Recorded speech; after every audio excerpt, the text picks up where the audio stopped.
I want to give you some tips on how to get over 25 people in your own office. The first tip really is based around first generation leaders that you have for yourself. It's absolutely vital that you have more than 5 first generation leaders if you want to get past 25 guys. What you will find, some of those leaders will actually be training leaders that are keen to build a team, and you probably have some that are just happy to enjoy the environment and learn. So it's very, very important that you put yourself in a powerful position by making sure that you continue as a new owner to go out and put on first generation leaders. It's probably one of the biggest things and one of the biggest mistakes that I see new owners make.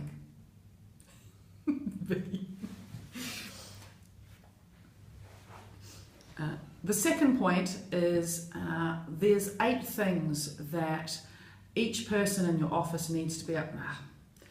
Point 2, for every leader that you have in your office that can do the 8 things that I'm about to list, you'll actually end up probably with about 5 guys in your office. And that's including yourself and then the other guys as well. So if you can get 4 people in your office that can do these 8 things, yourself being the 5th person, you will find that you will have 25 guys. I would base all my leaders meetings, all my morning meetings around these topics, and you could run so many different ideas on it. So let me give you the list of 8 things that your leaders must be able to do to be successful and to be able to get promoted. Okay, the first one is actually being positive. And what I mean by that is being really positive, genuinely understanding what having a positive attitude means. Not bouncing off the walls, high-fiving, yahooing, that type of stuff. I mean genuinely in your gut being someone that wants to find solutions, that wants to solve problems. Teaching your leaders really about what positivity is, and it's actually how you think, not just the actions that you take. So I'd be running meetings and educating my leaders based on that. The second thing is, can they recruit? And when I'm talking about recruitment, I'm talking about their ability to explain the direct sales industry. I'm talking about their ability to explain commission, hours, different clients that we have. Can the person retain somebody, over a period of time? Do they know what to do? Do they know how to do that? So someone that can actually take someone from that first, observational presentation day stage, through and develop somebody over their first month so they understand the industry. The third one is their ability to be able to run sectors, or if you're in events, their ability to be able to run a site. Can your leaders, do they know what to do if sales are high in the sector? Do they know what to do if sales are low? Do they know what to do if there's territory issues? If there's problems, with one person in the sector and the site, can they solve these problems and can they solve those issues? So that's certainly a development area that would be really, really key in regards to your leaders. Fourth one, can they manage prime time properly? Do they understand how the meeting room works? Who's working with who? Are new people being looked after? Is the music at the right level? Are the pairings right, for the impacts that are being run? Can your leader, monitor and oversee and run that prime time correctly? The fifth one, sales consistency. I think that's an obvious one, but incredibly important. Why they have to do that. Having leaders in your office, that are incredibly consistent will make your office very, very easy to run and certainly get you to 25 guys faster.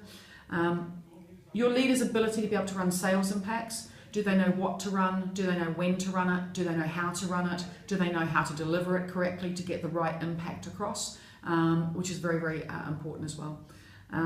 Number 7 I've got down here is, can they actually retrain? Can they physically take somebody in the field and show that person how to make money, over the day, teach and educate and coach that person, how to make a great deal of money in the field.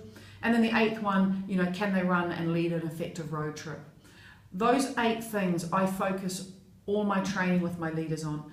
I'm looking at going, if I can have a leader in my office that can do those 8 things, there'll be another 5 people in my office. So I want a minimum of 4 guys in my office that can do those things. I can obviously do them myself as well. So there's 5 of us that can do that. That's going to equate to 25 guys, in your office. So I'd be focusing your meetings based around those topics. The next point is knowing your numbers correctly. Do you know how much money you would make if you had 25 guys in your office? If you don't know the answer to that question, how are you going to chase that number? How are you going to focus on that number? If you know how much money financially the reward for you is going to be off having 25 guys, it will help motivate you to do the right thing to get to 25 guys. And sometimes people just don't know the financial numbers, the match up of that 25 guys in the field, so they don't chase that figure. Put a date on it when you're going to do it. Put a goal. I'm going to have my 25 guys by this time, and the financial reward is going to be equate to X amount of money. It's really, really important that you know that number and you know the financial reward for yourself. And the last point I've got down here is just a likability factor. I think it's an underrated quality, but it's really, really important that the guys in your location like you.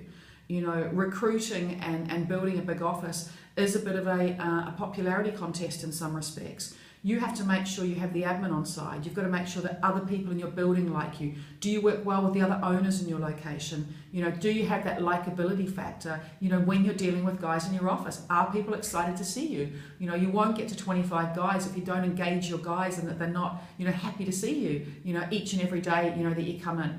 So just making sure that you're likable, you're taking time and you're caring about your guys is such an important factor to get to 25 people. That's my top tips.